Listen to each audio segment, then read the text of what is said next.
Bueno, gracias por venir. Muchas gracias.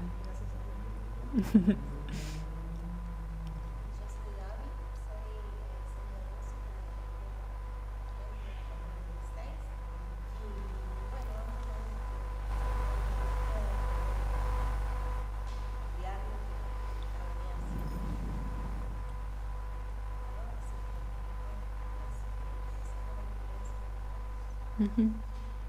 Gracias. Mi nombre es Natalia, yo soy de la Dirección de la Vida Inicial, profesora de profesorado en la Formación Inicial, diseño de educación física también. Bueno, no fui maestra de grado porque me casé y tengo un proyecto, pero mi idea era seguir, aprendiendo y ser docente.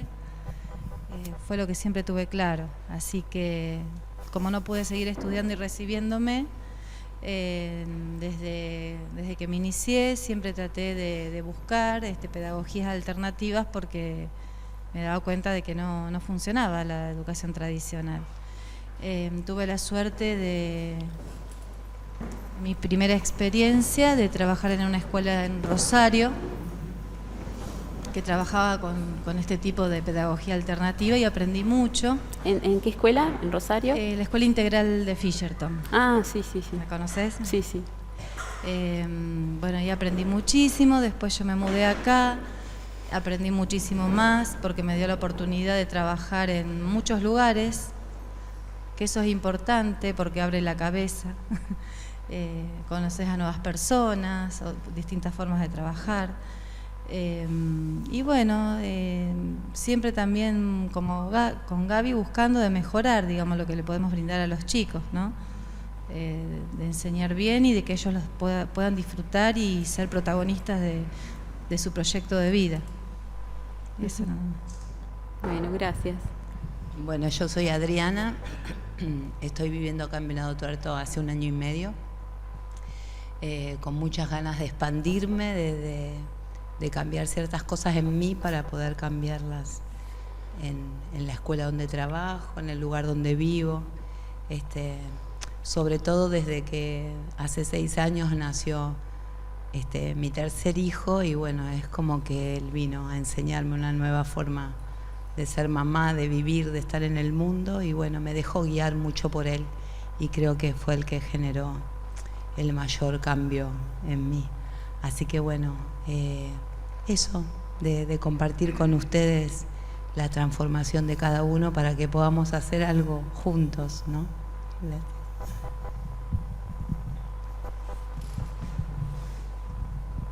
Hola, buenas noches. Sí, para los que recién llegaron, yo lo que les propuse es que me cuenten un poquito a qué vinieron y qué dudas tienen, qué preguntas tienen, qué los trajo hasta acá. Eso me va a ayudar también a mí a no hablar de lo que a mí me gusta, sino hablar de lo que ustedes necesitan. Bueno, yo soy Javier, soy ingeniero agrónomo y hice algo de docencia en una escuela agrotécnica acá, de Venado Tuerto. Después hice un curso pedagógico para dar clase, pero a nivel, digamos, de las instituciones, porque hoy el sistema te pide que tengas el curso pedagógico, pero todavía no me entregaron el título pedagógico para poder acceder al sistema, ¿cómo se llama?, de escalafón. Uh-huh. Y yo me planteo, a lo mejor lo mío es por afuera, no por el sistema como está. A veces las cosas pasan o hay maestros que te van diciendo es por acá, no, es por allá. Pero la intención es transmitir mis conocimientos, pero desde un enfoque más holístico, o sea, como onda Waldorf, así. Uh-huh. Entonces, por eso también me empecé a contactar con Adriana, porque también la veo en esa sintonía y con otras personas que también se dan cuenta de que abordar el conocimiento desde el juego, desde la alegría y no tanto de lo acartonado o estructural de una currícula. Y bueno, quizás que vos tenés mucha experiencia para contarnos de eso. Bueno, gracias. ¿Alguien más que quiere presentarse? No, si tienen ganas, no es obligación. La primera cosa en la educación viva es que es la libertad, o sea, pueden hablar si quieren o no hablar también. Bueno, les presento a todos. No, yo soy Vanina, estamos estudiando el profesorado de teatro. Sí. Entonces, bueno, mi intención es que las charlas estas sirvan para futuro, ver cómo enfrentamos la historia de eso. Bueno, gracias. Yo soy Ayelén y también soy del mismo grupo. Mi nombre es Julián, también estoy en el primer año del profesorado de teatro en la EPA y bueno, la idea es esa de las charlas, sacar algo a lo mejor para un futuro de cada uno de nosotros. Bueno, gracias. Bueno, mi nombre es Elian, yo doy clases en la Escuela de Arte, es una escuela que está acá en Ruta 8 y Pueyrredón, una escuela nueva que tiene un profesorado en teatro, donde los chicos estudian, un profesorado en artes audiovisuales y un secundario por la mañana. Es una alternativa nueva que tiene la ciudad y bueno, venimos con los chicos para ver otra cosa, ir escuchando, bueno, y para ver cómo ir trabajando esta situación tan particular que pasa en los colegios formales por ahí y cómo ir desestructurando eso, que es muy difícil, pero se puede ir de a poco, ir buscando cosas nuevas. Bueno, ahora el micrófono lo queda a Julio y cuando ustedes tienen ganas de hablar, se lo piden a él, porque así queda grabado, si no las preguntas de ustedes no se van a escuchar. Así que es importante que se acuerden de eso, de hablarle al micrófono también. Bueno, y mi nombre es Julio y soy la parte menos visible de este dúo. El apoyo fundamental.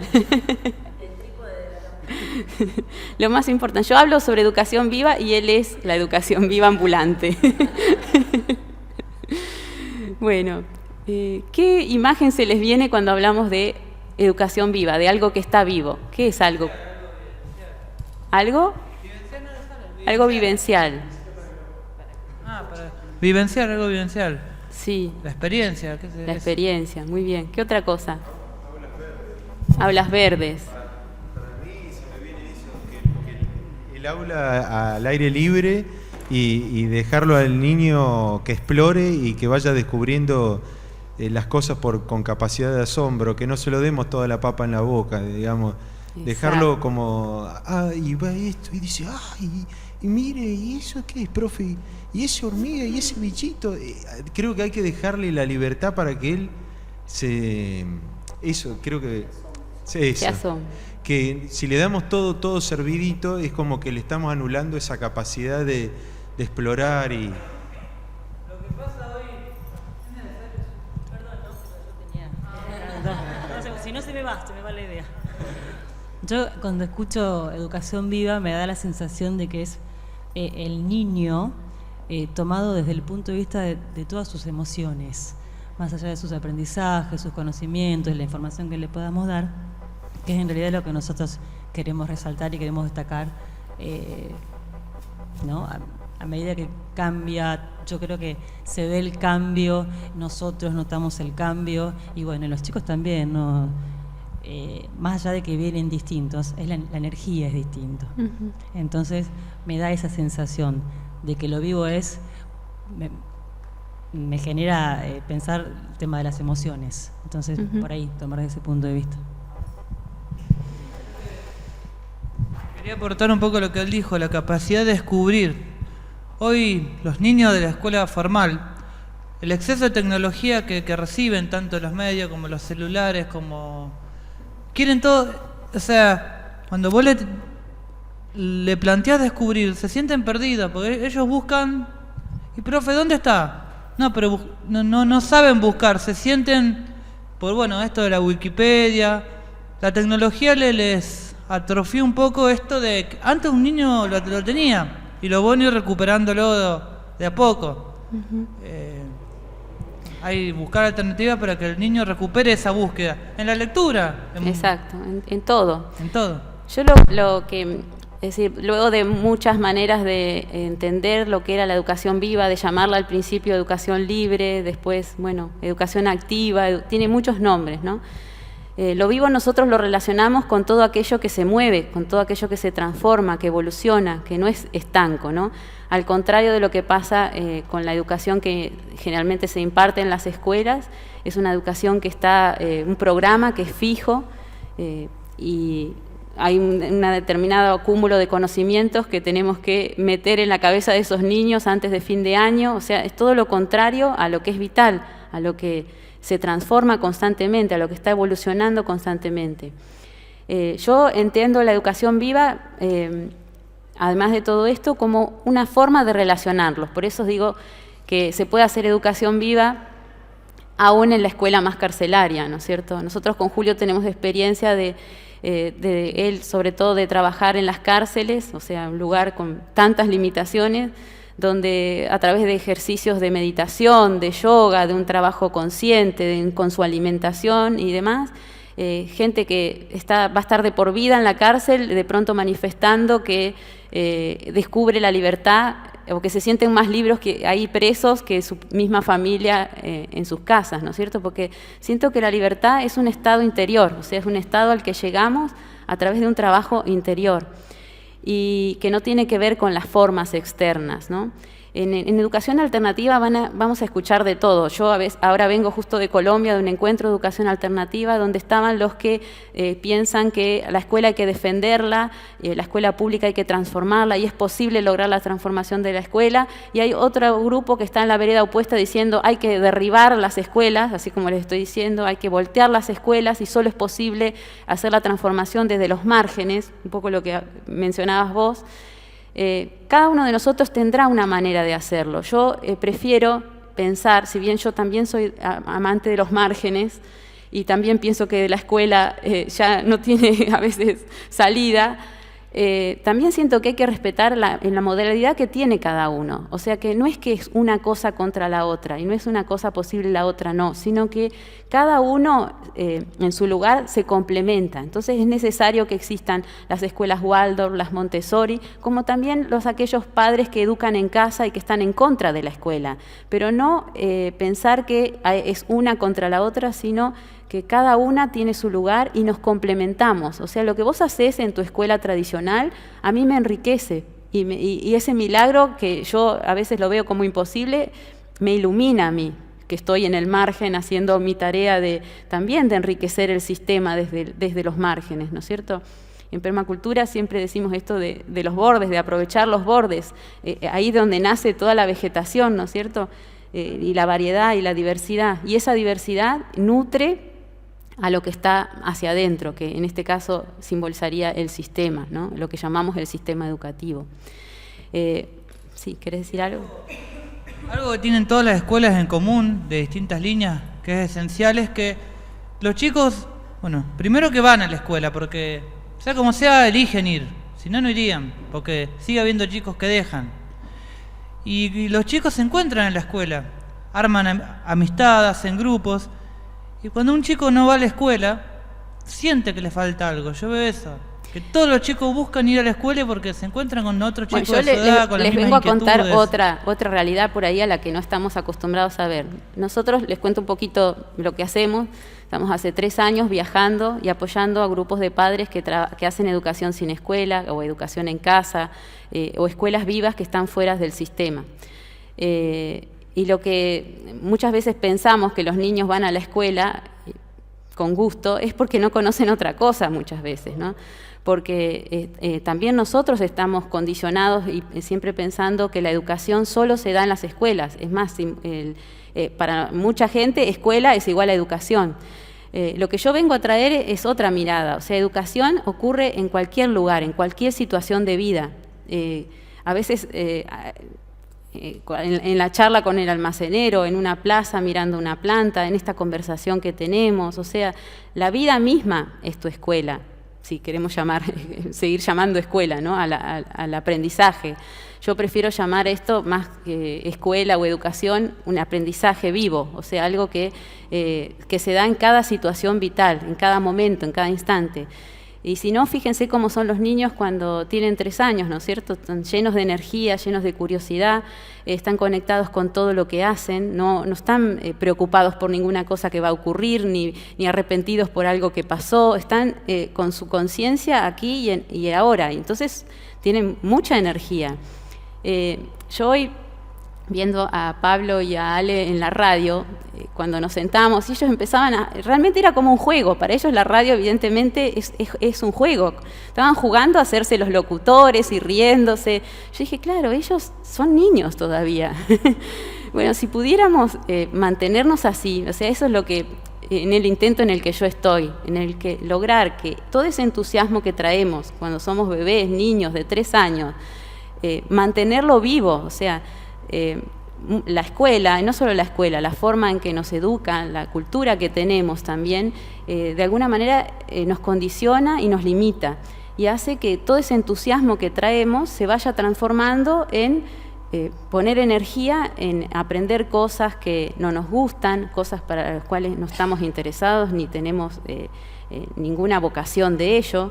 Y eso no es gratuito, ¿no? Porque el estar aprendiendo cosas que no te gustan hace que pierdas todo el entusiasmo por las cosas que sí te interesan. Y el mejor ejemplo es cómo llegamos cuando estamos terminando el secundario, ¿no? Estamos por terminar la escuela y no sabemos qué estudiar. Y tenemos que ir a un psicólogo, o a veces a más de un psicólogo, para que nos haga un test vocacional y nos diga para qué somos buenos y que nos diga qué nos gusta, ¿no es cierto? Miren a qué absurdo hemos llegado. Ustedes le preguntan a un niño de 3, 4 años qué les gusta hacer y empezar a enumerar un montón de cosas. Nosotros a los 17 años necesitamos ir a un psicólogo para que nos diga para qué somos buenos o para qué cosas nos gustan. Y hemos naturalizado ese como tantos otros absurdos, ¿no? Como el de tener en una clase encerrados a 30 niños y querer transmitirles el mismo conocimiento a todos en el mismo momento, en el mismo día. O sea, el lunes tenemos que aprender de 8 a 9 matemáticas, vamos a un recreo y después volvemos y tenemos que cambiar el chip y empezar a hablar de inglés, y después en la otra hora hablar de ciencias naturales. Es la alienación total. Y fíjense que eso es lo que hemos naturalizado dentro de las escuelas.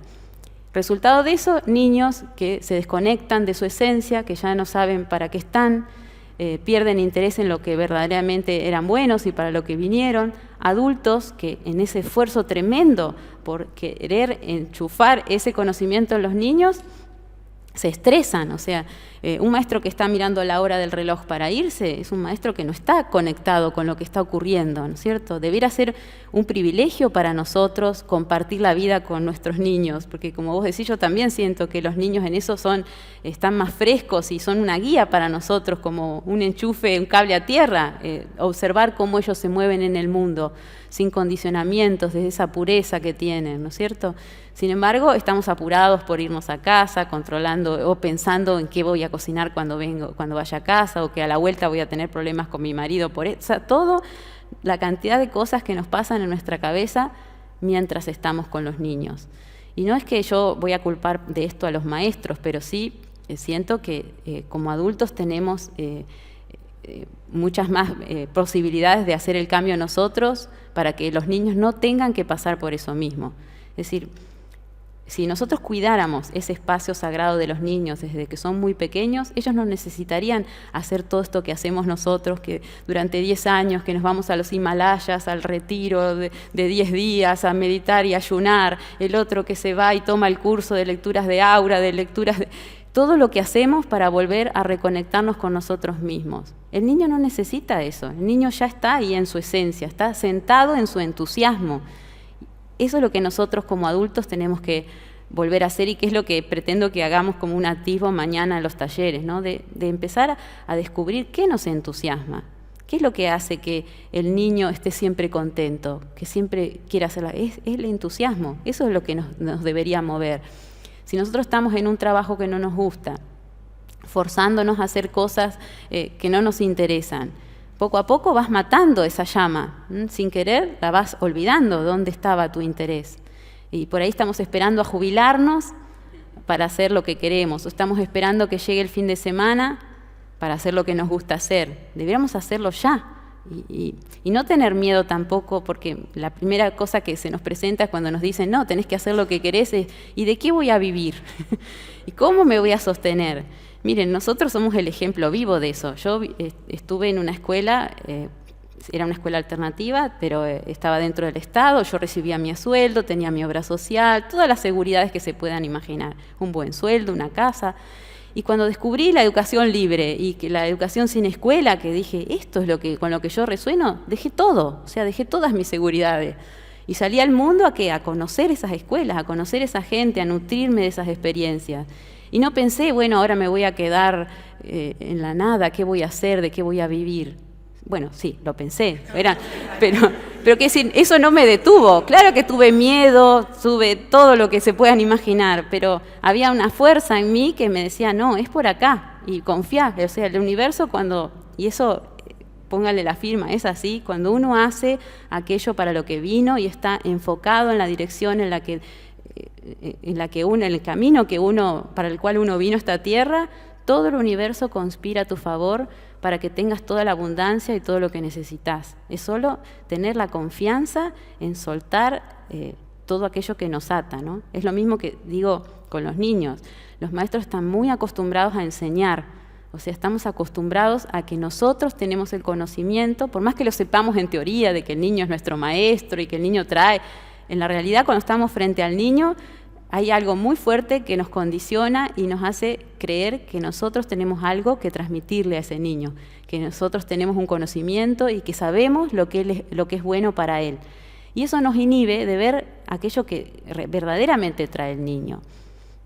Los que están en la permacultura también saben este principio básico de la permacultura, ¿no? De que cuando uno llega a un espacio, lo primero que hace antes de intervenir es observar, o sea, estar observando, escuchando, con todos los sentidos, realmente ahí presente para ver qué trae ese paisaje, en este caso, qué trae ese niño.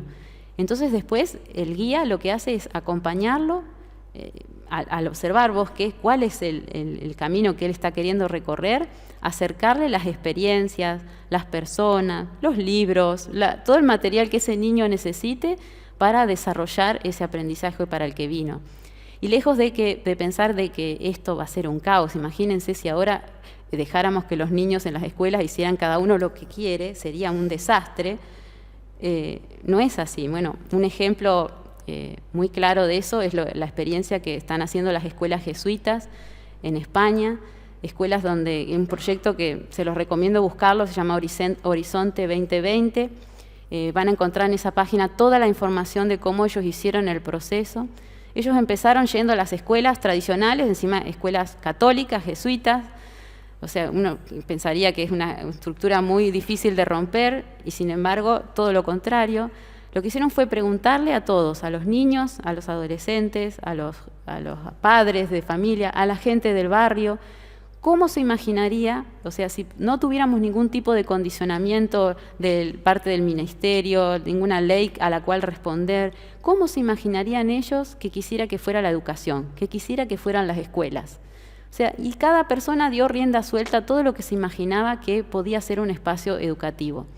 En base a eso reunieron todos los testimonios, que fueron más de 30.000, ¿no es cierto?, de 30.000 entrevistados, y de acuerdo a eso vieron que había muchísimas cosas que tenían todos en común, y de acuerdo a eso hicieron una transformación, no solo del sistema, sino edilicia. Por ejemplo, tienen en general acá las escuelas, salones, ¿no?, con 30 niños cada maestro en cada salón, voltearon la pared entre dos salones, o sea, pasaron a tener un salón de 60 niños, con 2 maestros agregaron uno más, y lo que hacían era acompañar a cada niño en lo que cada niño quería hacer, o sea, en el proyecto que quería construir.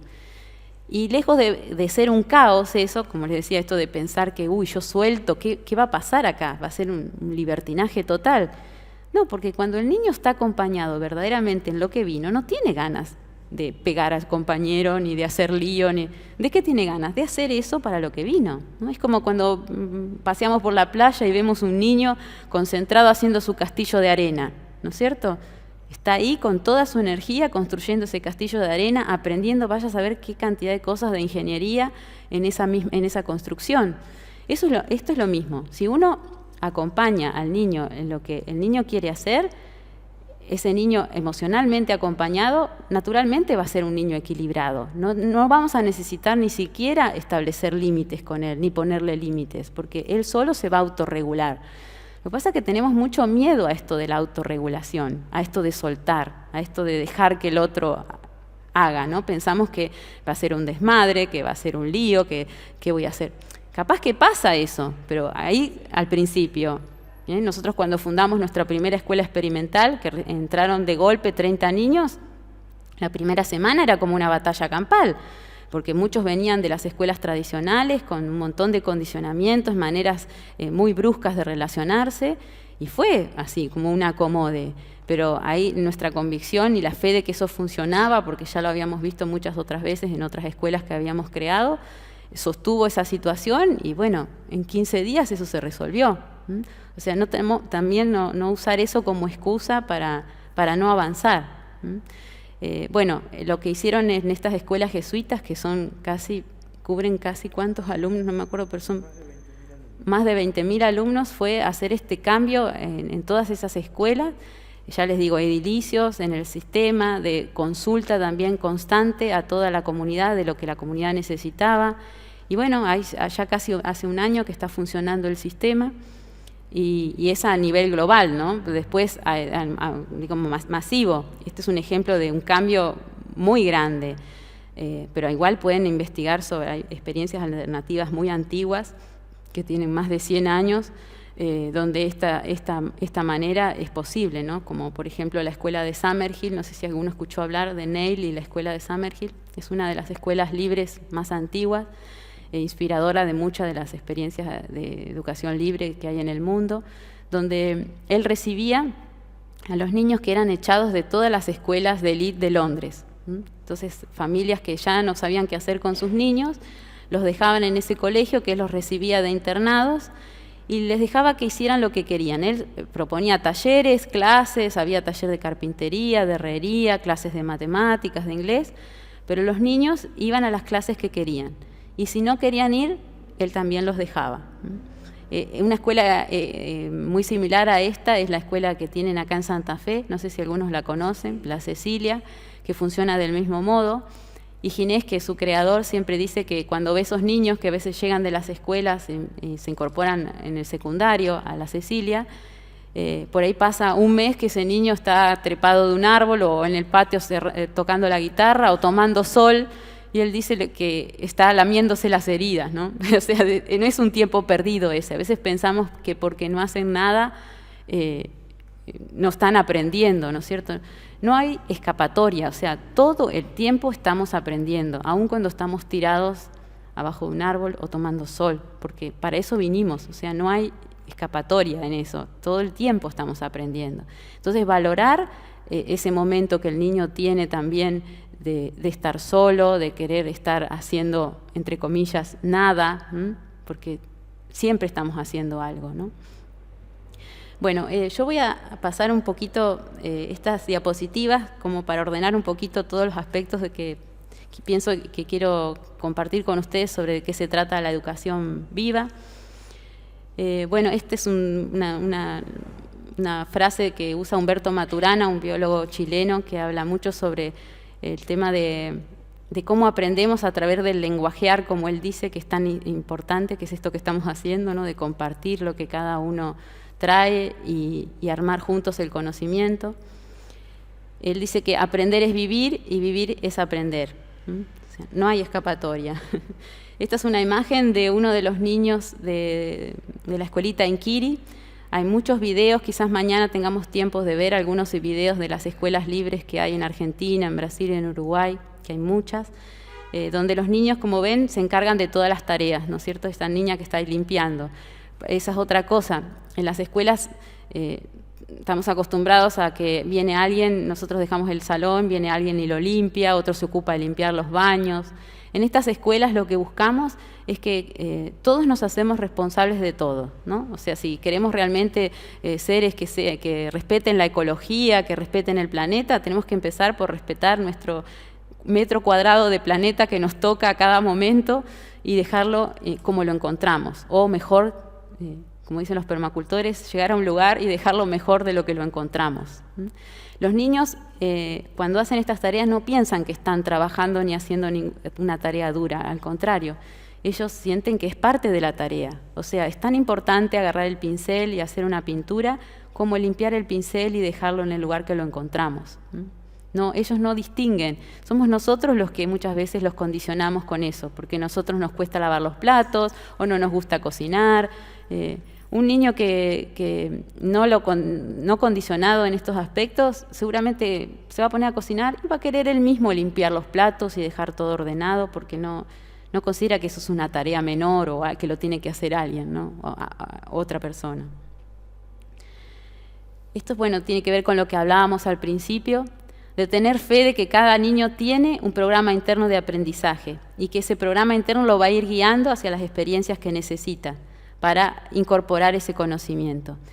Y acá no ponemos límites en cuanto a la experiencia que él está buscando. No sé, ustedes que vienen del teatro, por ejemplo. Yo siempre uso un ejemplo de mi escuela, de un grupo de chicos que tenían el tilde de los desacatados, ¿no? Los que no había nada que los entusiasmara. Sin embargo, les entusiasmaba el teatro. Entonces armamos con ellos una obra de teatro y los maestros estaban preocupados, pero no va a aprender matemáticas o al final no está nunca en las clases de matemáticas o en las clases de lengua. Y yo tengo la fe total, porque siento que es así, que no hay, en la naturaleza no hay asignaturas, o sea, no hay jerarquías en el conocimiento. Todo el conocimiento está entrelazado. O sea, no hay, el árbol no dice, hola, yo soy ciencias naturales, ni vemos, no sé, este piso y decimos, ay, yo soy, no sé, una superficie. No, soy matemáticas, no. Todo está entrelazado, o sea, con cualquier experiencia uno puede recorrer todas las materias.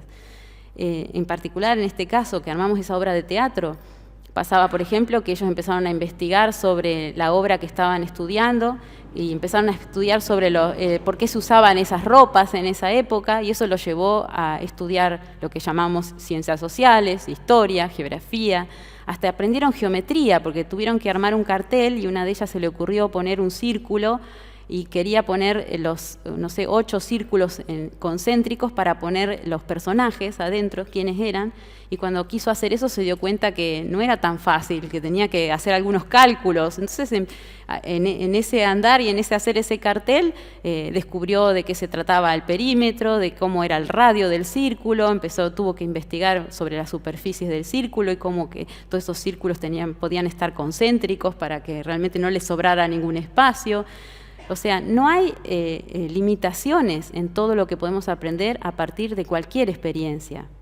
Entonces, la primera cosa que nos tenemos que sacar los maestros de la cabeza es que, pero si yo lo dejo hacer lo que él quiera, no va a aprender física o no va a aprender, o lo mismo cuando los niños están interesados en la astronomía y le decimos, pero este está súper interesado con esto, pero no sabe ni leer ni escribir. ¿Cómo lo voy a dejar que vaya con el telescopio de aquí para allá si no está aprendiendo lo básico que es leer y escribir? Ya va a aprender a leer y escribir cuando él necesite. ¿Cuántos ejemplos tenemos en nuestra escuela de niños que, por ejemplo, aprendieron a leer y escribir cuando, no sé, necesitaron comunicarse con alguien, un amiguito que vive lejos y tienen que escribirle una carta o escribir un mail? Y no porque nosotros los forzamos, porque no hay nada que se pueda aprender por obligación. Todo lo que aprendemos por obligación queda ahí como una información inerte, algo que no nos sirve. ¿Cuántas cosas aprendimos en la escuela que no estamos usando ahora? Y eso, como les decía al principio, no es gratuito, es todo una parte del cerebro que queda ocupada y que neutraliza el florecimiento de aquello sobre lo que sí uno tiene interés. Si tienen alguna pregunta, me interrumpen, por favor. Hay un ejemplo muy lindo de que cuando vos decís todo está entrelazado.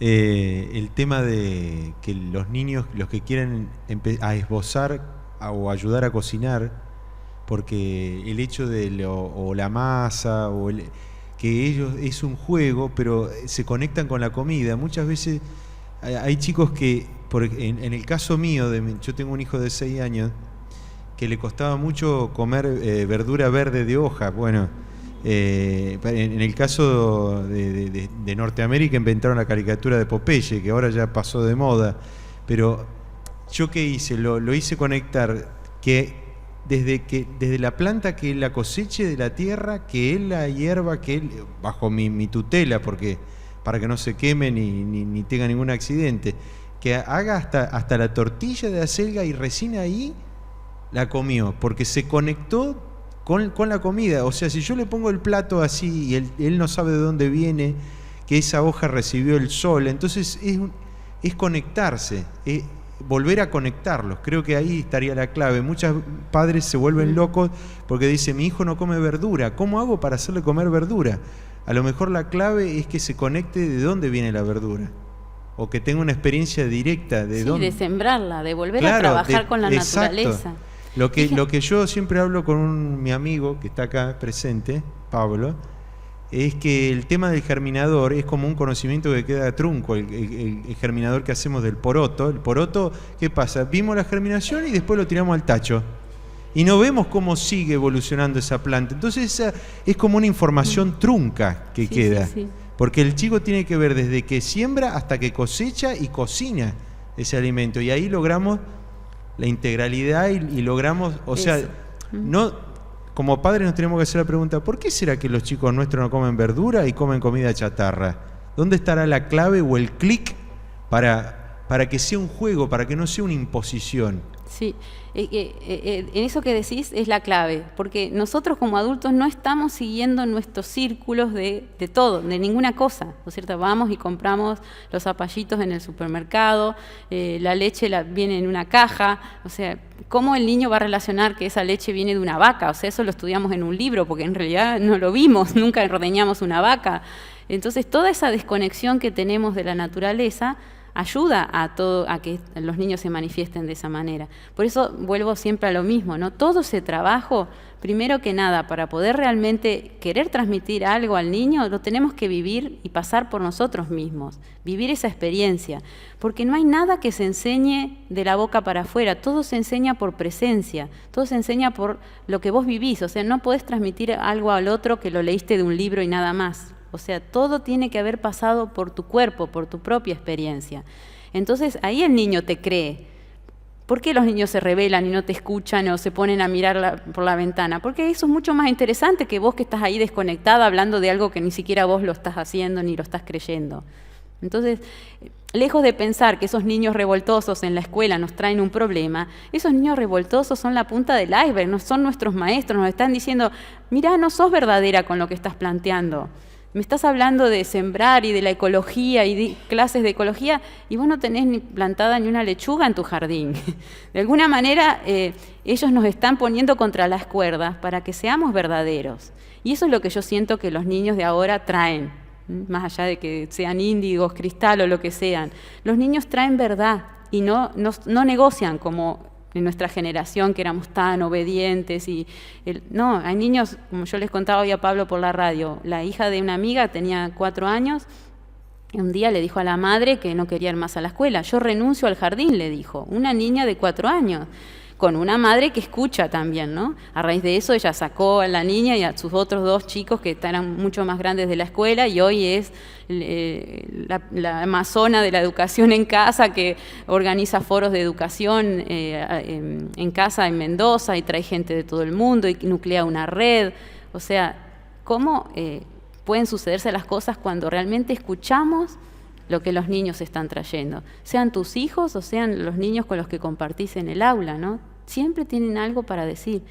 Nosotros ahora venimos de Colombia de una experiencia a veces muy fuerte, porque eran escuelas del Estado, donde los niños están todos uniformados, vos entrás y hay un guardia en la puerta con un arma, tenés que dejar tu documento, todo súper controlado. Y los niños ahí adentro totalmente condicionados. Niños digo yo, pero la mayoría, los que nos tocó visitar eran escuelas secundarios, eran jóvenes. Y cómo cuando ellos los veías como apagados, o sea, a veces diciendo un discurso aprendido, los colombianos tienen dicen la mejor lengua castellana de América, hablan muy bien, tienen un lenguaje muy nutrido, pero era un lenguaje muerto, porque era un lenguaje de libro muchas veces. Cuando nosotros interactuábamos con ellos así mano a mano y abríamos ese espacio verdaderamente de escucha, porque paralelamente a eso había todo un discurso a veces de los profesores de, bueno, queremos escuchar a los jóvenes, pero cuando los jóvenes querían hablar, ellos ya interferían, porque los jóvenes por ahí necesitaban un espacio de silencio para, a ver, este adulto que me está pidiendo que hable, ¿es sincero? ¿Será verdad que quiere escucharme? Ellos tienen mucho miedo de hablar. Entonces a veces los adultos avanzan sobre eso y empiezan a hablar ellos, ¿no? A veces a los maestros les cuesta mucho, más habiendo extraños como éramos nosotros, dejar que los niños hablen, que los jóvenes hablen. Pero cuando ellos hablaban era, no sé, tan hermoso lo que escuchábamos, tanta verdad, tanta convicción de lo que ellos llevaban dentro. Tenían bien claro que ese uniforme no eran ellos, por ejemplo. ¿Por qué tenemos que llevar este uniforme? ¿Y por qué vos, le decía así a la maestra, me bajaste 2 puntos en el examen porque yo vine con la chaqueta por acá? Porque eran cosas así muy estrictas que nosotros en Argentina ya no vivimos, por suerte, ¿no? Pero no sé cómo será capaz en los colegios privados, si hay algo de eso todavía. Pero allí hay mucha reglamentación sobre el aspecto, niños que si tienen un tatuaje, bueno, tienen problemas, son observados, la homosexualidad está muy mal vista, o sea, a la vez esos niños son, no sé si por el mismo sistema, muy amorosos con los adultos, o sea, son, nunca se van a acercar desde el enfrentamiento, siempre intentan, como los nuestros, que son súper rebeldes, ¿no? Nuestros adolescentes son bien... ellos no, son muy amorosos. Por eso cuando uno les da el espacio para hablar, ahí hay que estar listos con las antenas paradas para escuchar y aprender de ellos. Eso es muy hermoso lo que puede ocurrir. Pero tenemos que nosotros hacer ese ejercicio de soltar el control, ¿no? Y como maestros estar dispuestos a escuchar también lo que ellos nos traen, aun cuando nos están poniendo a nosotros contra la pared. Pero hay un gran aprendizaje detrás de eso. Bueno, ¿cómo acompañamos la manifestación de los niños? Primero con esto que hablamos, una verdadera escucha, o sea, no una escucha desde el condicionamiento, una escucha porque el niño también ve eso, cuando los niños muchas veces están para hacernos felices y el niño va a decir cosas que a vos te gusta escuchar. Entonces tenemos que estar realmente neutrales para que el niño pueda expresar lo que realmente trae y no lo que vos estás esperando que él diga. La pregunta típica cuando el niño sale de la escuela, que la mamá lo sube al auto, le dice, ¿y cómo te fue en la escuela? ¿O qué hiciste hoy? Y el niño dice, lo primero que le sale, jugar. Porque de toda la escuela, de todo lo que hace, ¿qué es en lo que él realmente se siente libre? O lo que muchas veces manifiestan los niños cuando les preguntas, ¿qué te gusta de la escuela? El recreo, cuando estoy con mis amigos, ¿no? Porque es el momento único y a veces ni siquiera ese en el que ellos pueden ser ellos mismos, ¿no? Ahora, la mamá que escucha eso dice, pero ¿cómo? ¿No aprendiste nada hoy? ¿No? ¿Qué hiciste en la escuela? No, hiciste algo más. Entonces el niño tiene que empezar a hacer todo un ejercicio de ir hacia atrás, cosa que a él le cuesta un montón, porque él está acá en el presente, para inventar algo, porque en realidad no se acuerda bien, pero te quiere complacer, él quiere que vos estés bien, entonces va a buscar algo por ahí para decirte, no sé, hoy aprendí origami, para que vos te quedes contenta de que hoy hicimos un origami. ¿No? ¿Cuántas veces por eso nuestra escucha no es verdadera, no es genuina? Trabajar en eso, a ver, en todos los condicionamientos que nosotros tenemos, todas las expectativas que tenemos sobre nuestros hijos, todo lo que pensamos que ellos quieren lograr, que nosotros queremos que ellos logren a través nuestro, ¿no? Y empezar a limpiar todo eso, a despejar el camino. Ser neutrales, esto que hablábamos antes, ¿no? Ni halagarlos ni castigarlos. Porque hemos pasado de un sistema súper represor, no sé, en la época de mi mamá, si no hacías las tareas te pegaban o le hacían arrodillar en el maíz, a esto otro que es el total libertinaje y el halagarlo al niño por cualquier cosa. Hoy justo leí un artículo que hablaba sobre eso, sobre lo dañino que puede ser el halago para un niño. O sea, es tan dañino como el reprimirlo, porque de alguna manera le estás creando ese condicionamiento de que el juicio sobre el trabajo que él hizo viene de afuera, viene del adulto, de una persona externa, no de él mismo. Les recomiendo, me hizo acordar ahora un libro que se llama Las voces del desierto, de una mujer norteamericana que visita a los pueblos más primitivos de Australia, primitivos por decir, porque son antiguos, pero son pueblos muy sabios, donde ella contaba, por ejemplo, que cuando una persona de la tribu consideraba que había alcanzado alguna habilidad, por ejemplo, en hacer tallas, ella se nombraba a sí misma maestra de las tallas. Y desde ese momento cambiaba su nombre. Y ella se empezaba a llamar maestra de la madera, o maestra de las tallas, o maestra de la medicina, cualquiera fuera la habilidad que había desarrollado. Pero ¿quién era la que juzgaba si estaba ella misma? No alguien de afuera. Los exámenes que tenemos en las escuelas, eso también, ¿cómo? Y saben que los exámenes tampoco son obligatorios. En nuestra escuela, por ejemplo, no teníamos exámenes. Sin embargo, muchas maestras piensan que es obligatorio poner una nota. Nosotros hicimos todo un estudio de la legislación en Argentina y no hay ninguna ley que diga que hay que ponerle una nota al alumno. Sin embargo, miren qué condicionamiento tan fuerte que tenemos y que ni siquiera tenemos que planificar eso ese trabajo que también que tienen que hacer los maestros de planificar. Eso también es una cosa que se transmite de generación en generación, como que el maestro sí o sí tiene que evaluar con nota me refiero, que tiene que planificar.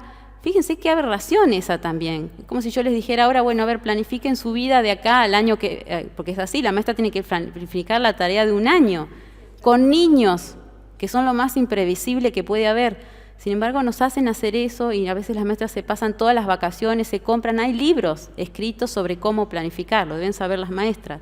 Si uno va a cualquier biblioteca pública de docentes, va a ver estantes y estantes que hablan sobre cómo planificar. Bueno,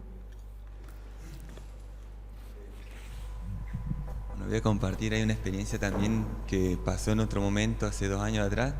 También habíamos salido, bueno, no calificábamos, pero sí nos pedían esto, la carita contenta, las cosas. Los niños, ¿no? Porque ya estaban dentro del sistema educativo, nosotros veníamos de la educación no formal, entonces podíamos calificar o no, era una cuestión del educador. Pero decidíamos que no. Pero había que hacer porque nos pedían, bueno, ¿y cómo sabés vos que están los niños que aprendieron? Y lo que nosotros preguntamos, lo que yo hacía en ese momento era preguntar qué recordaban, ¿no? del paso por haber compartido conmigo. Y bueno, yo estaba de vuelta en ese momento y vos te esperaba que, bueno, algún cultivo o algo. Y no, y salían cosas como cuando usted se dio vuelta, nosotros nos damos piquito con él. Lo que recordaban eran cosas muy emocionales. A mí me encantó porque era esto en la sinceridad, ¿no? Y cómo yo evaluaba, bueno, ¿qué aprendieron? Y aprendieron todo eso, decía yo, qué bueno. Y después lo demás, ya lo sabían. Era esto que decía Sandra acá. Ellos ya sabían cultivar, ya sabían. Necesitaban ese espacio de libertad para poder crecer ellos con el sistema. Nosotros hacíamos todo un paralelo de la vida del otro, el encuentro con el otro, o sea, el sembrar, el preparar el terreno, todo eso tenía que ver con nuestra vida. Era encontrarnos nosotros mismos en esa práctica. Entonces nos llevaba a descubrir a ellos algo que eran ellos mismos. Entonces no podían evaluar ellos qué es lo que pasaba con ellos mismos, pero sí qué es lo que habían sentido. Y muchas veces tenía que ver con la picardía. Esto es lo que nosotros no podemos ver. Y es muy rico. Esto lo traigo en ese sentido, ¿no? Para los educadores que pensamos que tenemos el control sobre, no podemos ver. Y esto es lo que a mí me despertó en ese momento, era como confirmar esto. Yo estaba atento y creía que estaba atento a todos porque lo estaba observando y tenía contacto y ya veníamos experimentando un montón de cosas. Atrás no veía que estaban dando picos. Y era, y era eso, era lo que ellos estaban ahí desafiando. Lo que vos no podés ver, y justamente lo que vos no podés ver era lo que ellos calificaban en ese momento como lo mejor que le pasó en ese momento, ¿no? de la huerta. Gracias. Bueno, ¿cómo también acompañamos? Con presencia. La presencia significa el estar ahí con todo tu ser, ¿no? No estar preocupado por algo que va a pasar, ni por algo que pasó, ni pensando en lo que tenés que hacer, ni lo que querés lograr. O sea, trabajar todo el tiempo en limpiarte de toda expectativa. O sea, y estar con los niños es como entrar en la fragua, porque ellos te ponen en esa situación todo el tiempo. Cuando vos no estás presente, ellos hacen algo para llamarte la atención. Entonces, en vez de pensar, uy, este chico que todo el tiempo me molesta, no, qué bueno, me está mostrando que yo no estoy acá. Porque cuando vos estás presente, el niño acompaña eso. Incluso si es tu hijo, que a veces, yo veo a veces esas madres que se dejan invadir, por ahí quieren escribir un mail y no pueden porque tienen al niño encima, que eso es porque vos tampoco le prestaste atención a él cuando él realmente la requería. Un niño que está acompañado emocionalmente todo el tiempo, cuando vos les decís no, ahora no, porque no puedo, porque tengo que hablar con papá o tengo que irme a una reunión, el niño respeta ese espacio, lo respeta porque él aprendió a ser respetado. ¿A través de qué? De la experiencia, a través de tu propia presencia en esa relación. Entonces, cada vez que los niños manifiestan ese tipo de comportamientos, lejos de pensar que el niño es el problema, el niño te está reflejando algo que vos tenés que trabajar. En ese sentido, yo es que siento que los niños son tus maestros, porque te están mostrando aquello sobre lo que todavía vos no estás siendo verdadero. Bueno, esto ya lo hablamos, de estar siempre libres de todo el condicionamiento, de los ideales, siempre estamos abrazando algún ideal de lo que queremos, ¿no? Bueno, yo soy el mejor ejemplo de eso. Cuando conocí las escuelas libres y lancé toda mi escuela por la borda, quería transformar el mundo en una escuela libre, ¿no? Y a veces uno se pone como un evangelista y que querés a todo el mundo convencer de algo. Y eso también es peligroso, el aferrarse a un ideal. De momento que vos te aferrás a una idea, estás creando separación, porque todo el que acompaña tu idea, con vos está todo bien. Y el otro que tiene una idea diferente, no, ese no entra acá en mi círculo, ¿no? Y entonces es crear la guerra eso. ¿Por qué tenemos guerra en Medio Oriente? Porque no es porque el Medio Oriente tiene problemas, es porque nosotros mismos creamos la guerra también. Es una energía que no la tenemos resuelta dentro de nosotros. Esto de unir los paradigmas, de realmente respetar y más que ver opuestos entre nosotros, de ver el modo en que nos complementamos. En educación alternativa yo ya estoy cansada de escuchar eso, ¿no? De que pedagogía 3000 por un lado, los Waldorf, los Montessori, las escuelas experimentales, las escuelas libres, las escuelas vivas, y todos ahí pensando que tienen la verdad, ¿no es cierto?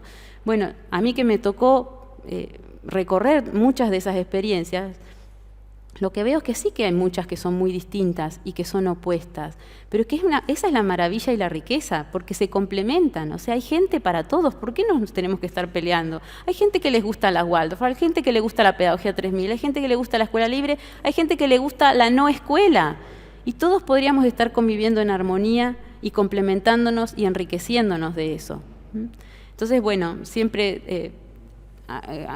cada vez oportunidad que tengo de hablar de esto, de unir, ¿no es cierto?, de no estar siempre en de unir los paradigmas, de trabajar siempre por el camino del medio, viendo qué tiene cada uno para aportar y no viendo tantas las diferencias, o ver las diferencias pero como un complemento, no como algo a lo que hay que oponerse y a lo que hay que combatir, ¿no? Bueno, esto ya hablamos. Otra cosa importante en el aprendizaje es ver los éxitos y fracasos con neutralidad, o sea, todo es parte de la experiencia. Ese niño que está aprendiendo a esquiar o ese niño que está aprendiendo a andar en bicicleta y se cae una y otra vez, cada vez que se cae no dice como hacemos los adultos, no, ay, soy un fracaso, yo no sirvo para nada, y sacamos el látigo y nos damos, ¿no? Y no, esto no lo voy a hacer nunca más, y no, no, el niño se levanta y sigue andando y lo prueba una y otra vez hasta que finalmente sale andando en la bici, ¿no es cierto? Por eso esto dice, esta frase me encantó, de que dice que la niñez es un estado de conciencia que termina el día en que un charco es percibido como un obstáculo y no como una oportunidad. Es cierto, ¿qué hacemos nosotros cuando vemos un charco? Cuando vemos un obstáculo, cuando vemos un problema, le pasamos por al lado, lo saltamos, ¿no es cierto? El niño que ve ahí, una infinidad de oportunidades, un charco, empiezo a patalear, a ver qué está pasando ahí, a ver si hay algún sapito, un renacuajo, algo, me quedo ahí detenido en cada gota de agua que está ocurriendo. Eso llevado a nuestra vida cotidiana, debiéramos abrazar de verdad cada vez que vienen los problemas, porque no son problemas, son nuestros desafíos de cada momento. Es el momento en que nosotros crecemos. Todas esas crisis son los momentos en que más evolucionamos, en los que más aprendemos. ¿Cómo sería la vida si de verdad viéramos los problemas como desafíos? Yo sé que nada de esto que les estoy diciendo no lo saben, todos lo sabemos, ¿no es cierto? Pues yo siempre digo que estamos acá nada más como ejemplo vivo de eso, de lanzarse al vacío, a aquello que no conocemos, y yo que pasé por ahí les digo, está bueno, nada más que eso, porque todo esto que les digo yo sé que ustedes lo saben. Ahora es cuestión de tomar responsabilidad de ese conocimiento que todos traemos y llevarlo a la práctica, ¿no? Y unirse, trabajar en red. Es un momento también, sí, de ir hacia adentro y descubrir ese camino hacia adentro, pero hacerlo en grupo, polinizándonos unos a otros, apoyándonos. ¿Mm?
Claro, porque termina siendo que ese es el gran peligro de cuando uno hace educación alternativa, ¿no? Uno lee el libro de Pedagogía 3000 y dice, acá aprendo esta técnica y voy y la llevo a la escuela, y al final estás pintando mandalas o avanzando danzas circulares del mismo modo que antes enseñabas la regla de 3 simple o les enseñabas la gramática.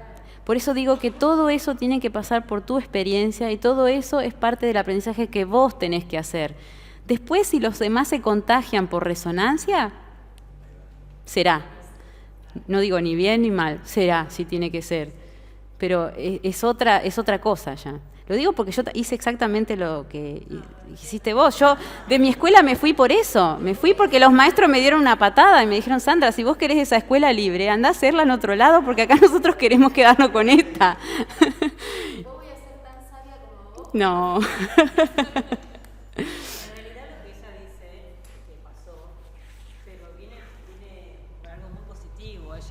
Cada vez que le surge algo es porque no puede dormir pensando en qué pasa que los chicos se están portando mal, entre comillas. Entonces, nosotros tenemos que hacer algo, motivarlos, buscar el cambio. Entonces está bueno que tengamos en el directivo esa cabeza que no duerma a veces para pensar que siempre tenemos que cambiar.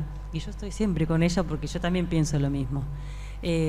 A mí me encanta todo lo que estás diciendo, me encantaría hacerlo en el jardín. El tema es que yo te escucho y también se me viene a la cabeza el Ministerio de Educación, los objetivos, los contenidos, bueno, y demás. Te contesto rápido sobre eso. Es otra excusa más de la mente. Mira, nuestra escuela estaba...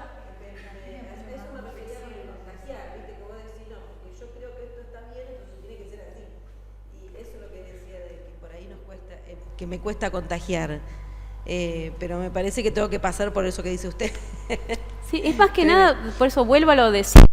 Es un trabajo que tenemos que hacer con nosotros mismos. Todas esas resistencias que se llaman los otros maestros, los otros padres, el Ministerio de Educación, todo lo que te está mostrando eso es un reflejo de tus propias resistencias. Yo, por ejemplo, cuando llegaba a mis maestros se había descubierto el brain gym. Entonces quería que todos los niños hicieran brain gym.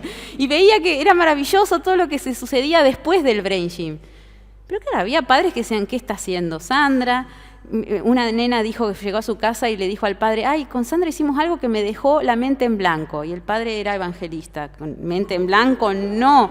Entonces vino y me vino a increpar, diciendo, ¿qué le estás haciendo a mis niños que les dejas la mente en blanco? Y bueno, pero todas esas resistencias que yo veía en los padres, en mis propios compañeros de trabajo, y yendo más arriba, las resistencias que muestra el ministerio hacia tu proyecto, como nos pasó durante años, que nos combatieron la escuela, son las propias resistencias que yo tenía. Pues yo estaba trayendo, bueno, traje este ejemplo del brainching, pero lo hice miles de veces con otras cosas, ¿no? Todas esas resistencias, yo me daba cuenta que eran reflejo de que yo no estaba segura. A ver, ¿funcionará este brainching con los niños? ¿Será que tengo que hacer con todos el brainching o con algunos sí, con otros no, con quienes los necesitan? Todo era una experimentación que yo estaba en mi despertar queriendo manifestar afuera, pero en el fondo era para un trabajo para mí. En cuanto yo pude darme cuenta de eso, las resistencias desaparecieron. Nosotros, por ejemplo, teníamos un magisterio, el magisterio experimental, que se llamaba Alterranova, donde se hacían las capacitaciones para los maestros para que pudieran integrarse a las escuelas experimentales. Y ese magisterio se sostuvo con nuestro aporte todo el tiempo, nunca tuvimos ningún sueldo los maestros, buscamos la oficialización del magisterio y nunca la logramos en el ministerio.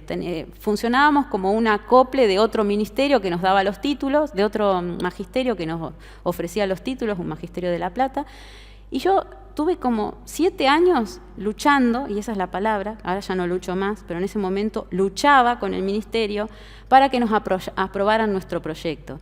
Y pensaba que los políticos eran corruptos, pensaba que los políticos nunca iban a aprovechar eso porque el sistema estaba en contra de nuestra escuela y y era una cosa de una lucha tan fuerte que eso se me volvió en contra, porque yo estaba en esa energía de guerrera todo el tiempo, que la traía a la escuela cuando estaba con los maestros. Los niños eran divinos, con ellos podía ejercitar todo lo que soñaba, pero cuando me tenía que encontrar con un adulto era una guerra campal. Y el resultado es que toda esa resistencia que tenía el ministerio a aprobarme mi proyecto era lo mismo que ellos me estaban mostrando lo que yo no estaba logrando en lo individual, o sea, lo que yo no estaba logrando como persona, que era la aceptación.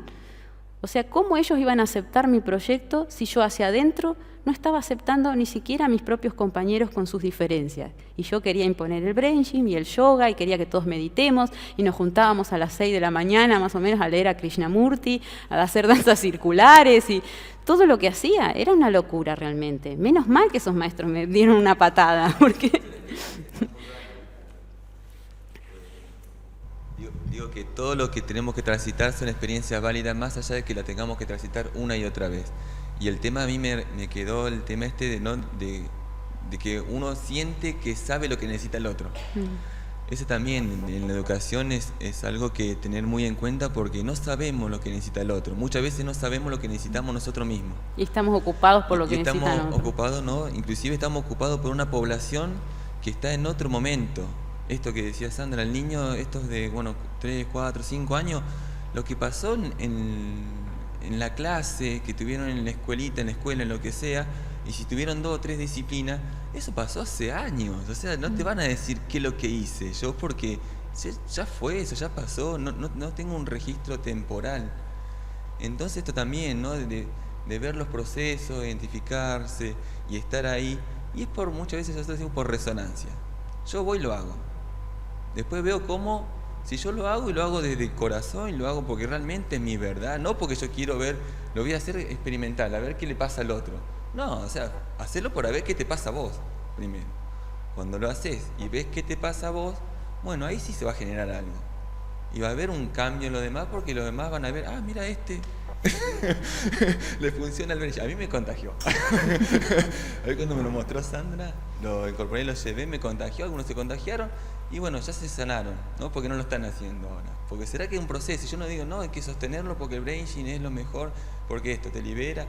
Y nos pasó también en otro curso, había una expectativa de qué hacemos en la mañana y nosotros nos reenganchamos con unos chinitos y todas las mañanas hacíamos eso. Bueno, era eso, ¿no? De salir soltar la expectativa, soltar un montón de cosas, estar realmente entregado en lo que uno va a hacer y que va a compartir, ¿no? Porque si uno está seguro de lo que hace, comparte, y eso es lo que estamos de ida y vuelta, el compartir, porque si yo voy a compartir, El niño sabe que vos vas a compartir y te comparte. Y ahí es donde empezamos realmente a ver qué es lo que está pasando. Porque si no, el niño en la escuela no comparte lo que le pasa. Porque vos no le compartís lo que te pasa, vos le compartís lo que está en el libro. Y él no tiene un libro escrito para hacer intercambio. Bueno, te cambio mi libro por tu libro. ¿No? Ellos tienen experiencias para contarte. Tienen vida, claro. Gracias. Yo me quedé pensando en esto del Ministerio de Educación, ¿no es cierto? De cómo nos sentimos los maestros con los contenidos, los objetivos. Y hablamos del Ministerio de Educación como si estuviera allá. Y en realidad el Ministerio de Educación somos todos. Me parece que tenemos que empezar, cuando empezamos a entenderlo de ese modo, en que no es algo, ni siquiera arriba, digo yo, que bueno, obviamente son normativas que bajan, tendencias, líneas. Yo creo también que estamos en un momento adecuado, me parece a mí, no sé si es adecuada la palabra, quizás, o de consonancia a lo mejor, sí, o propicio puede ser, porque en estos momentos nos están pidiendo que seamos abiertos, que seamos flexibles. Obviamente, yo creo que el nivel inicial, y no porque sea del palo, pero me saco el sombrero, es el mejor nivel del sistema educativo, en donde más se respeta un montón de cuestiones que tienen que ver con esto de la educación con sentido, el respeto por la infancia, el respeto por los intereses de los niños. Y bueno, con respecto a lo que son los objetivos, los contenidos, yo creo que nosotros, como integrantes también del Ministerio de Educación y del aula, lo podemos saber llevar si podemos captar, digamos, realmente lo que le interesa a los chicos. Yo no digo de abolir nada, lo que digo es que hay que abolir esto, a mí, sacarnos la estructura vos sabés de que a la mí escuela me de gusta acá. planificar, no lo hago cerrada. Nunca hice una planificación anual, siempre me negué. He recibido retos por eso. Ahora estoy contenta porque yo sentía, digo, ¿cómo puedo respetar los intereses de los niños si yo ya sé lo que le voy a dar de marzo a noviembre? O sea, es una contradicción eso. Lo sentí desde que tenía 20 años, lo sostuve, me retaron. No sé, es que no sé, Mariana, ¿cómo te llamas? Mariana, yo no sé si tenemos que cumplir por obligación o tenemos que seleccionar aquellos que los niños manifiestan interés y trabajar esos. ¿No será que nosotros interpretamos mal? Por eso Miren, digo... Quiero decir una cosita. En las leyes de educación, si ustedes las estudian, hay infinidad de posibilidades que ofrecen las leyes para respetar este tipo de experiencias alternativas. Somos nosotros los que seguimos condicionados y pensamos que tenemos que cumplir un programa. De hecho, en mi escuela, la Escuela Experimental de Ushuaia, nosotros era una escuela del Estado, pública, o sea, de gestión estatal, y sin embargo logramos meter nuestro programa de estudios dentro del Ministerio de Educación, fue aprobado, y nosotros cumplíamos con lo que el Ministerio pedía en cuanto a los contenidos y demás. Nada más que puertas hacia adentro lo hacíamos a nuestro modo. Es decir, el niño al cabo de los 7 años había aprendido todo lo que se supone que tiene que aprender y mucho más, porque un niño que crece en libertad aprende mucho más de lo que se pauta en un programa. Había un acuerdo institucional que ayudó a que esa experiencia se pueda dar. Sí. En esa escuela. Sí. Tuvimos la suerte de tener un intendente que era muy joven en Ushuaia, una ciudad que la mayoría de la gente es muy joven y muy abierta, y la experiencia se potenció así exponencialmente. En 5 años se abrieron 6 escuelas, o sea, no pasó eso en ningún lugar del país. Después vinieron otros gobiernos y las intentaron cerrar 4 veces, sin embargo, ya el grupo de padres era tan fuerte, por eso digo que no hay nada afuera que te impida cuando vos estás realmente comprometido con lo que estás haciendo y convencido. O sea, y no estábamos solos, éramos una red de escuelas que sosteníamos, una red de padres. Había un problema en una escuela, íbamos a las otras 5 escuelas a acompañar a esos maestros. Pero por eso, todas esas dificultades que vienen aparentemente de afuera, llámese ministerio, los padres, los mismos niños, todo eso es un reflejo del propio conflicto que vos tenés adentro. Sea adentro como grupo, adentro como individuo, y es ahí donde lo podés resolver, porque vos no podés cambiar al otro, lo único que podés cambiar es a vos mismo. Esto que parece una cosa que ya la hemos repetido tantas veces, pero es tal cual, es así. O sea, tenemos que siempre volver la atención a ver qué estamos nosotros, con qué estamos nosotros resonando. Si vos estás resonando adentro guerra interior, se va a manifestar guerra hacia afuera y te vas a pelear con todo el mundo. Si vos estás manifestando desconfianza hacia vos mismo, por ejemplo, o falta de aceptación hacia lo que vos sos, que vos tenés un don y no, querés el otro, el que tiene el otro. Vos sos bueno con la guitarra, pero no, yo quisiera ser buen ingeniero y construir edificios, mira qué bueno. Siempre estamos en ese trabajo de no aceptarnos como somos, con los dones que traemos, siempre buscando algo afuera. Entonces, ¿qué se manifiesta afuera? Separación y toda falta de aceptación, desconfianza, todo eso que manifestamos con nosotros mismos. Bueno, me quedan, me dice Julio, unos pocos minutitos, así que quisiera hacer así. Total, para los que vengan mañana vamos a seguir recorriendo estos temas con más profundidad. Bueno, hablamos ya del tema del aprendizaje sin jerarquías, o sea, no hay asignaturas más o menos importantes que otras. Les recomiendo que recorran los videos y libros de Ken Robinson, son muy interesantes. Hay un video en particular que se llama Las escuelas matan la creatividad. Después está, los dos de abajo son una madre que se llama Ana Thomas, que tiene charlas muy interesantes sobre educación en casa. Guto es su hijo, que a los 16 años era independiente, se hizo mago profesional, ganó premios de magia internacionales y ahora se autosustenta, elige cuándo trabajar y cuándo no. No digo que es millonario, pero es muy abundante. O sea, eso que tenemos miedo de que, si los niños no van a la escuela. Si los niños van a la escuela, a los 14 años ya son independientes y pueden valerse por sí mismos. Todo lo que impide eso es toda nuestra carga que ponemos sobre lo que queremos lograr de ellos. Si los dejamos libres y los acompañamos, ellos rápidamente encuentran su camino. Otro ejemplo que es el niño que está al lado, les recomiendo que vean su video, se llama Logan LaPlante, y él habla del hack schooling, o sea, de hackear la educación. Él se armó su propio programa de aprendizaje, yendo a esquiar, aprendió, no sé, a cómo armar las tablas, cómo cuidarlas. Tiene un taller donde hace gorros, el gorro que tiene él se lo hizo él, y trabaja para una empresa, se autosustenta y tiene 14 años. O sea, ejemplos de eso, y no son niños genios. Otro, porque a veces pensamos, no, ese porque sí, nació especial o está en una familia especial. Bueno, no, hay infinidad de ejemplos de las familias con las situaciones más adversas, niños que por distintas circunstancias están solos a veces en su aprendizaje y cómo eso los potencia para poder desarrollar todos sus dones, ¿no? Ese es Logan en su taller de esquí.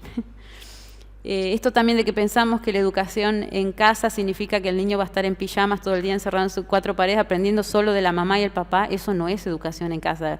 Educación en casa nos referimos a que el niño aprende del mundo, o sea, de todo, interactúa, porque otra de las cosas que siempre nos dicen es, pero ¿cómo socializan los niños si no van a la escuela? Bueno, socializan de una manera mucho más verdadera y natural, porque lo que ocurre en las escuelas no es socialización, ¿no? Está cargado de esos vínculos de un montón de condicionamientos, de ahí viene el bullying y todos los problemas que ocurren entre los niños. Cuando un niño socializa naturalmente y se reúne con otra gente por intereses, o sea, yo, por ejemplo, me gusta la carpintería, voy a un taller de carpintería junto con un abuelo, junto con un niño, un joven, o sea, no por edades como estamos acostumbrados a ver en las escuelas, sino reunidos por un interés en común, que es, por ejemplo, la carpintería o la pintura. Esa es la verdadera socialización, ¿no? El verdadero intercambio. Es lo que nosotros ahora pensamos hacer con Julio, que es abrir una comunidad de aprendizaje en un pueblito en San Luis, donde los abuelos tienen un gran conocimiento sobre la agricultura y cómo moverse en ese espacio, y sus hijos que se han ido de la ciudad no hay vínculo y llegan, como ellos dicen, los hippies y los rastas que vienen de las ciudades, que están ávidos, todos permacultores, ávidos por irse de ese conocimiento, y hay un choque porque unos se ven a otros como, no, que le voy a dar bolillas y viene de la ciudad no sabe nada, y ellos lo que más quieren es agarrar la pala y ponerse a sembrar. Entonces, un poco trabajar eso, en crear comunidades, redes de aprendizaje, donde esos saberes no se pierdan, sino que se transmitan, no por obligación, sino hacia aquellos seres que lo están esperando, que lo están necesitando, ¿no? que es un poco la tarea que llevamos adelante con Julio en este viaje, que ya lleva 3 años, ¿no? de llevar el polen de un lado, como hoy me dio la imagen de las abejitas de Pablo que se fue ahora, y realmente es como eso, ¿no? Tomar el polen, ir y polinizar otro lugar y conectar a la gente que tiene el conocimiento con el que lo quiere recibir, ¿no? Bueno, recuperar el contacto con la tierra. En las escuelas hasta hemos pavimentado los patios. No sé cómo es acá, pero en Olavarría, por ejemplo, de donde estuvimos hace poco, las escuelas, casi todos los patios están pavimentados, ¿no? El niño pierde, incluso las madres, si llegan sucios los niños de la escuela, también se alteran, le van al otro día y le dicen, pero ¿cómo? Llegó mi niño todo embarrado. Estamos aislando todo lo que sea natural del niño y después les damos clases de ecología aparte y pretendemos que que cuiden el planeta, ¿no? Entonces, empezar a ser coherentes con eso. Hay un gran aprendizaje que se produce en sembrar la semillita en el germinador y seguir todo ese proceso, ¿no? Esto de aprender de las cosas que están vivas, ¿no? Estamos acostumbrados a aprender como este chiste de Tonucci. Les recomiendo que lean los libros de Tonucci, un pedagogo italiano muy interesante que además hace estos chistes, ¿no? Aprender de las láminas, de los objetos de museo, en vez de aprender de las cosas vivas. Hace poco hablábamos con un geólogo que es el decano de la Facultad de San Luis, donde nos decía que él, después de 30 años de enseñanza, ya no sabía cómo enseñar a los chicos. Que él veía que los chicos que van a estudiar geología, imagínense, no cualquiera va a estudiar geología, tienen un entusiasmo loco cuando van al primer año de la universidad, y lo que ellos ven que cuando terminan sus tesis son muy pobres, que están desmotivados, que no quieren trabajar, y él nos explica que, él muy sincero, ¿no? Diciendo casi con lágrimas en los ojos, ya no sabemos cómo enseñarles a estos chicos. Y cuando empezamos a investigar qué es lo que estaba pasando, por ejemplo, cualquier chico que va a estudiar geología, lo primero que quiere hacer es estar en el trabajo de campo, o sea, ahí, investigando, cavando, viendo. No, ¿qué hacen? Les dan miles de materias teóricas y una vez al año salen de campamento y a fin de año. Claro, ese niño, ese joven pierde todo su interés, ¿no? Bueno, eso, volver a recuperar las cosas que son vitales, o sea, queremos aprender a trabajar con la madera, bueno, vayamos con el carpintero que está entusiasmado en eso, que le gusta, y entonces ese conocimiento se va a transmitir, porque está vivo por la presencia de este ser que transmite esa pasión por lo que está haciendo. No nos vamos a forzar nosotros a hacer algo que no nos gusta tampoco, ¿no? Esto también hay que tener cuidado, que a veces en ese afán por respetar el espacio de los niños dejamos que invadan el nuestro. Entonces no se trata de hacer todo lo que los niños quieren, sino cómo le enseñamos a los niños a que respete su propio espacio, respetando nosotros el propio. No dejar que tampoco ellos nos invadan. Es la única manera de, como venimos diciendo desde el principio, ¿no? De transmitir un conocimiento cuando vos realmente lo estás viviendo. Bueno, esto en referencia con las familias. Nosotros en las escuelas hacemos todo el esfuerzo para que las familias se integren, entren las familias a las escuelas. Estamos seguros de que no necesitamos más especialistas, ni psicopedagogos, ni maestros, y disculpen los que son maestros, yo también soy maestra, pero la verdad es que si los padres se acompañaran, que son los que mejor conocen a sus hijos, en el aprendizaje, los niños, como le digo, a los 13, 14 años ya estarían autosustentándose, porque son seres que tienen un montón de conocimiento. Lo que pasa es que la escuela nos limita un montón en eso. Entonces hay que traer de nuevo a las familias adentro de la escuela. Los maestros dicen, pero ¿cómo voy a hacer si yo suelto el control de estos 30 niños, que cada uno haga lo que quiera? Invita a los padres que te acompañen. Los maestros dicen, no, pero si el niño está en presencia de su papá, no se porta de la misma manera, se porta mal.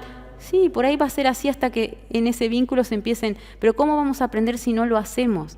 ¿Cómo va a aprender ese padre del tipo de vínculo que yo tengo con su hijo si él no lo ve, si él no lo está viviendo?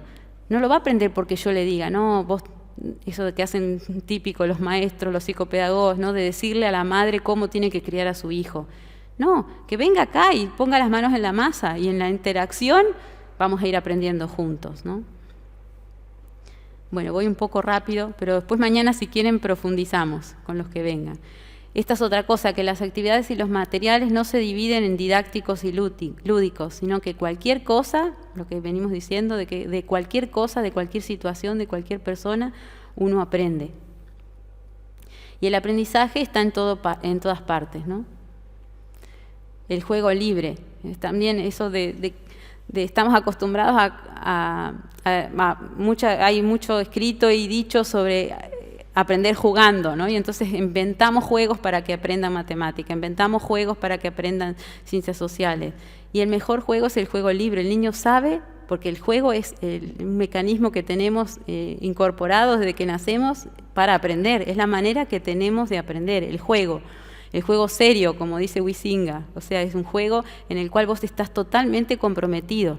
Es como ese arquitecto que se la pasa hasta las 4 de la mañana diseñando su edificio. Está ahí, eso es jugar, estar totalmente comprometido. O como lo que estaban haciendo los chicos con la radio, están ahí jugando, ellos están 100% ahí. Esto de estar al 100% en todo lo que haces, ese es el verdadero juego. Y nosotros con el juego condicionado muchas veces limitamos eso, estamos encauzando las cosas en alguna dirección que queremos, hay una intención detrás nuestra, de que el niño aprenda a través de ese juego. En cambio el niño aprende mucho más cuando lo dejamos a él crear ese propio juego, ¿no? Bueno, esto lo voy a pasar. Bueno, para resumir, digamos, lo que me gustaría que se lleven es que todo esto no es difícil, ¿no? Muchas veces dicen, no, pero este camino de ir hacia adentro es difícil. No, es más fácil de lo que creemos. Cuando uno suelta el control, suelta también todo el esfuerzo y uno empieza a confiar en lo que el otro trae. Yo hablo mucho de los niños, pero en realidad es para todos esto. Es confiar en lo que el otro trae, sea niño, joven, adulto. Confiar en que el otro sabe lo que quiere aprender. Y entonces ya dejás vos de esforzarte, porque no tenés que estar intentando transmitir un conocimiento, sino que el otro, lo ayudás a que el otro aflore y te prestás para que el otro se realice en ese conocimiento.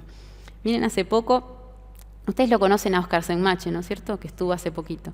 Bueno, con Óscar tuvimos oportunidad de recorrer el tríptico juntos, el tríptico de la infancia acá en Rosario. Nos divertimos como locos. Y es como un niño, Óscar. En un momento fue muy hermoso porque nos encontramos con una chica en el laboratorio de perfumes donde había un montón de láminas sobre los fractales. Los que conocen a Óscar saben que es un especialista en los fractales, o sea, él da cursos sobre los fractales.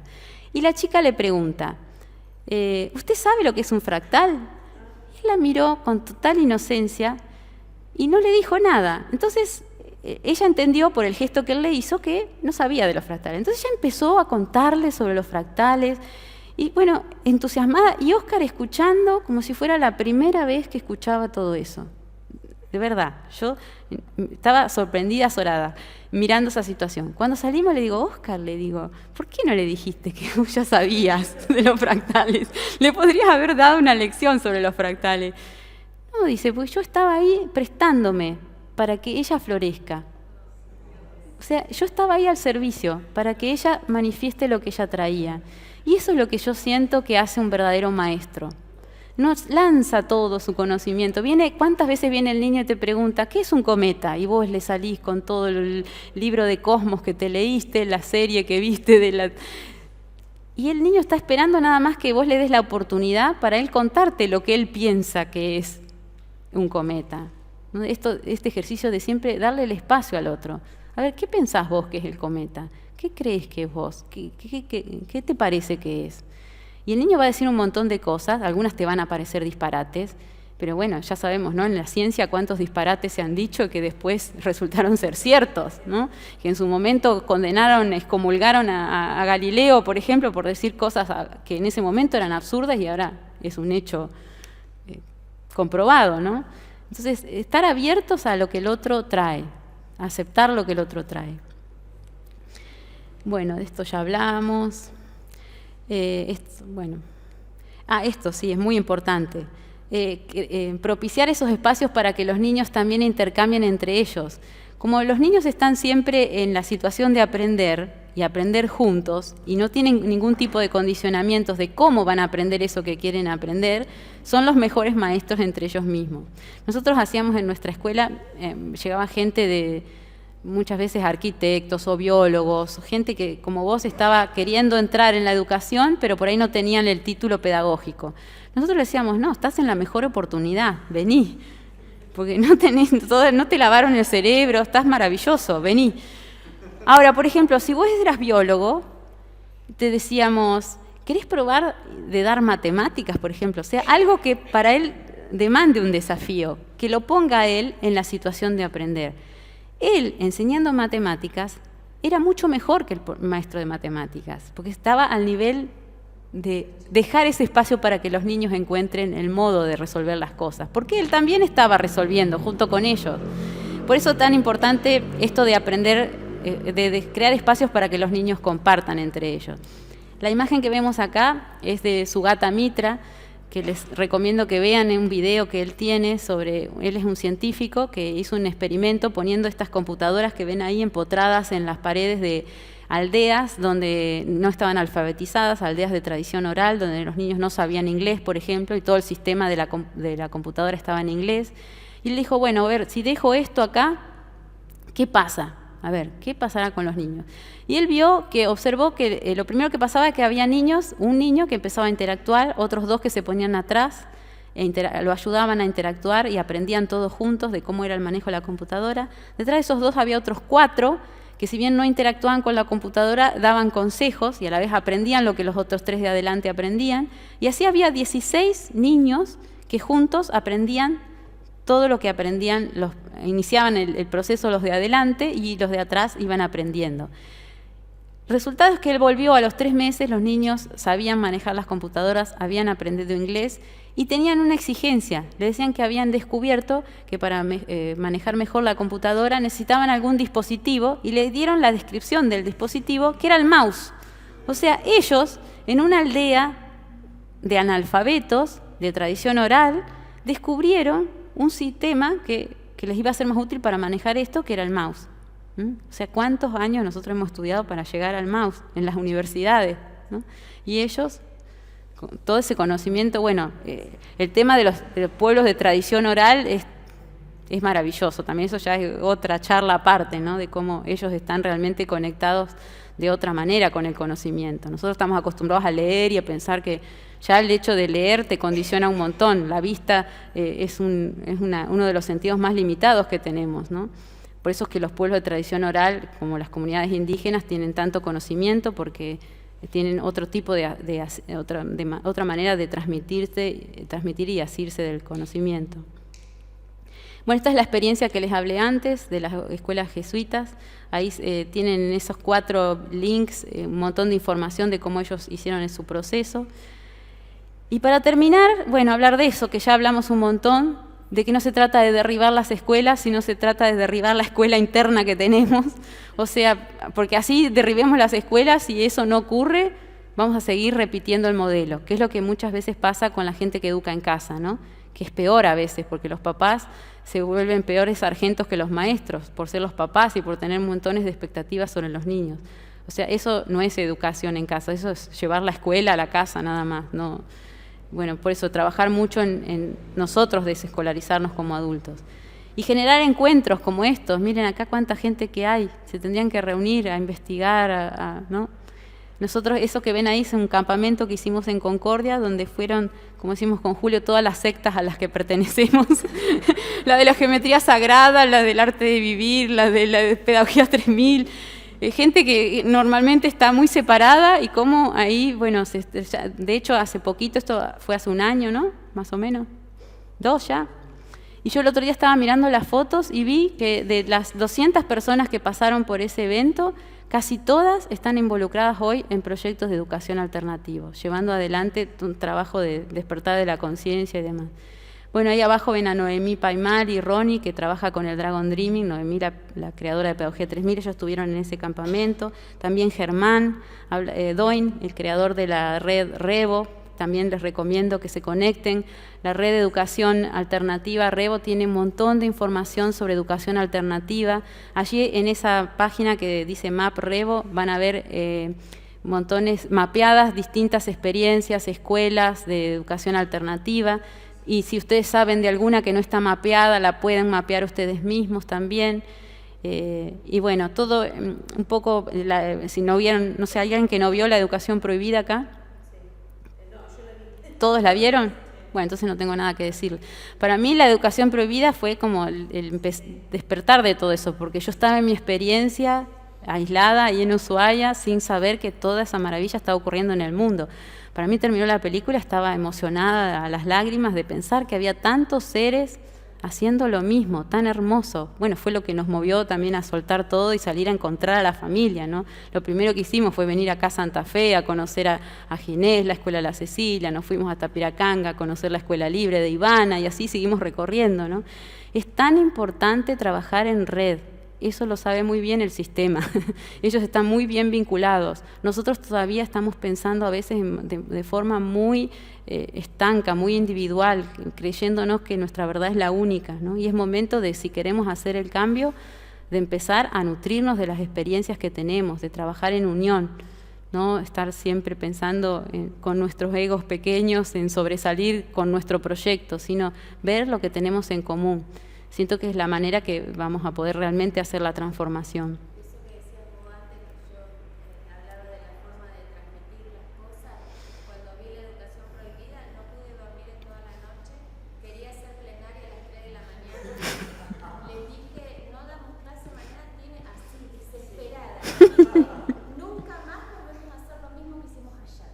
A partir de esto, y así, viste, cuando decís, me enseguecí, era como darles agua envenenada a los chicos. Bueno, no tienen que tener... ¿Qué te pasó? O sea, no sintieron, no pude transmitirle lo que yo había sentido. Yo creía que después de ver la película iban a llorar todas, se iban a abrazar, se iban a desgarrar. No, no pasó nada de todo eso. Y yo quedé, pasó lo mismo. ¿Viste? Como diciendo, y no sé, ¿qué te parece a vos? Porque era una cosa, claro, no estábamos en el mismo... Es que era muy fuerte también para el que todavía yo no había dormido toda la noche. Para mí los que ya entramos en esto es como lo de Matrix, de Neo. Sí. Tomamos la pastilla azul y ya no hay regreso. Ya vemos las cosas, ya no la vemos igual. Fue una cosa que... Y a mí me hacía muchos años que me venía haciendo ruido algo y no sabía qué. Esa intuición de decir, acá está pasando algo. Y te juro, al otro día la llamé y dije, mañana no damos clase porque tenemos que ver una película. Uno sabe lo que le cree tantas expectativas que cuando vieron no sabía de qué estaba hablando. O sea... Y así soy continuamente, ahora con los años y con los golpes que me dio la vida hacia los cachetazos, fui aprendiendo más a no ser lo que vos decís, a no confrontar y a tener más paciencia, y no, porque son mis conflictos, son los que estoy aportando al otro. O sea, y también cuando tienen problemas los chicos en la sala, las formas de decir las cosas. Siempre fui de confrontar y nunca me fue bien así. En cambio, de la otra manera que estoy aprendiendo ahora con la vejez, poniéndome del lado de ellos, que en realidad siempre estuve del lado de ellos, es mucho más fácil. Es la forma en que decís las cosas, la forma en que transmitís. Sí. Son problemas internos, obviamente, pero eso hay que aprender continuamente. Eso que vos decías al principio, ya lo saben y parece que vienen a buscar algo acá. Esto a mí me sirve muchísimo. Tienen que empezar a hacerse cargo de lo que saben también. Sí. Yo iba hablando con Adri, recién la conozco, Adriana, y anoche me empezaba a hablar y todo lo que ella me contaba, y yo decía, pero ¿para qué estoy yo acá? Porque ella ya sabe todo. Entonces tienen que empezar... Sí, gracias. Sí, ya cerramos igual. Tienen que, como último mensaje ese, ¿no? De que tienen que empezar a salir y vencer también sus egos de la vergüenza, el pudor, de que... No, porque tienen algo maravilloso cada uno para compartir. Cada uno está por alguna razón, está acá, porque hay algo que se le ha movido dentro. Entonces es el momento de empezar a hablar y compartir con los demás, sin miedo, porque también en ese compartir vas aprendiendo. Yo hasta que yo no salía de mi escuela, no hablaba con nadie, no se me ocurrió. El Tierra Martínez, que él lo conoce bien, que da curso de permacultura, me dijo, tenés que venir a transmitir eso. Y yo le dije, no, vos estás loco, yo no puedo, no. Y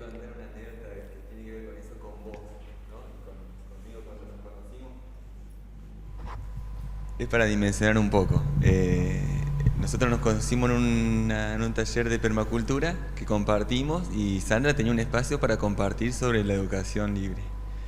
Un grupo que se juntaba en ese momento ahí entre la sierra, se juntaban la gente de Buda, de otros lugares donde Y Sandra me dice, José, andá vos. Yo daba un taller de huerta, o sea, y eso, ella, digo, yo, pero Sandra, vos que venís visitando lugares, venís acá experimentando. Y ese día, digo, wow, era, también fui yo y compartí desde el lugar de Sandra. Es una maestra.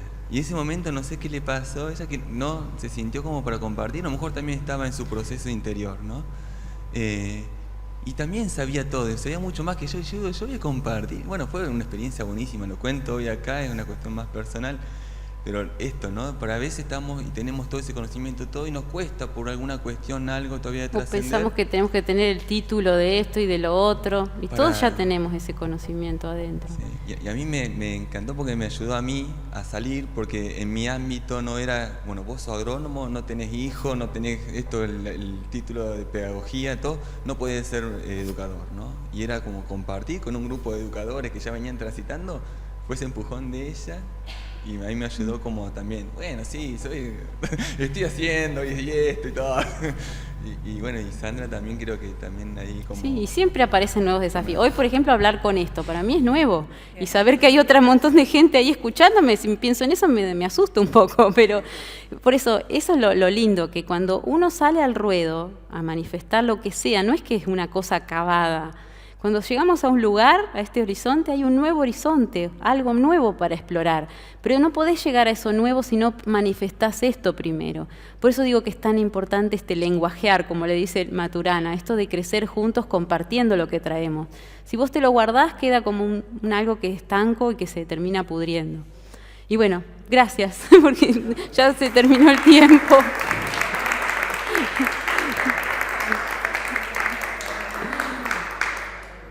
Bueno.